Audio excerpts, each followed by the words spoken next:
Bagaimana membaca buku? Pada bab ini dibahas tentang kegiatan yang harus dilakukan oleh siswa dalam belajar. Di antaranya membaca.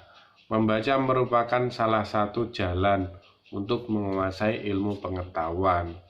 Dengan membaca, informasi dapat diperoleh dan dapat pula penemuan dan kemajuan. Ilmu pengetahuan diketahui melalui membaca pula, memperoleh pengalaman dan wawasan baru yang semakin mencerdaskan kehidupan sehingga mampu menjawab tantangan zaman. Kemajuan teknologi percetakan telah dapat memperluas informasi tentang perkembangan dan kemajuan ilmu pengetahuan dengan cepat. Kondisi ini menuntut masyarakat pelajar untuk mampu membaca cepat dan efektif. Untuk kelancaran proses belajar, siswa juga dituntut mampu membaca secara cepat dan efektif. Tanpa itu, siswa akan mengalami hambatan dan prestasi yang dicapai tidak optimal. Membaca buku tergantung pada tujuan dalam membaca.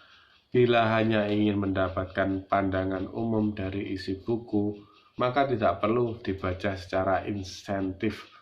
Lain halnya jika ingin pengetahuan buku secara cermat. Berbagai strategi diperoleh kemampuan membaca memadai perluan dilakukan. Hal itu mengingat kemampuan membaca sangat penting untuk menyerap informasi dari berbagai media cetak. Proses penyerapan informasi perlu adanya kemampuan berpikir yang baik. Yakini kemampuan berpikir kritis.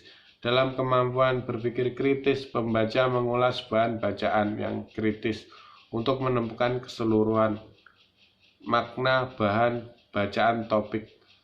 Makna tersebut maupun makna tersirat melalui tahap mengenal, memahami, menganalisis, mensintesis, dan menilai. Dengan menerapkan kemampuan berpikir kritis dalam proses membaca, diharapkan pemahaman terhadap bacaan meningkat secara maksimal.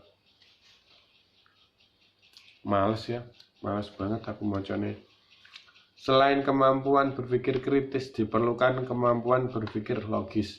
Dalam berpikir logis, membaca menentukan logika mereka, logika perhatian penalaran yang semestinya yakin dibedakan, penalaran yang tepat dan penalaran yang tidak tepat. Penalaran sebagai aktivitas pikir yang berbeda dengan berkhayal tanpa arah dan berpikir sekedar berpikir.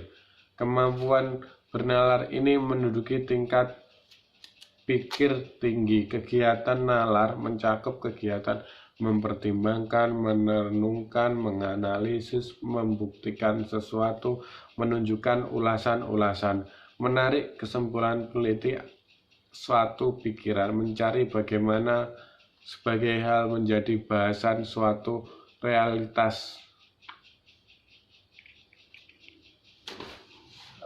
Kok bingung sendiri aku membaca.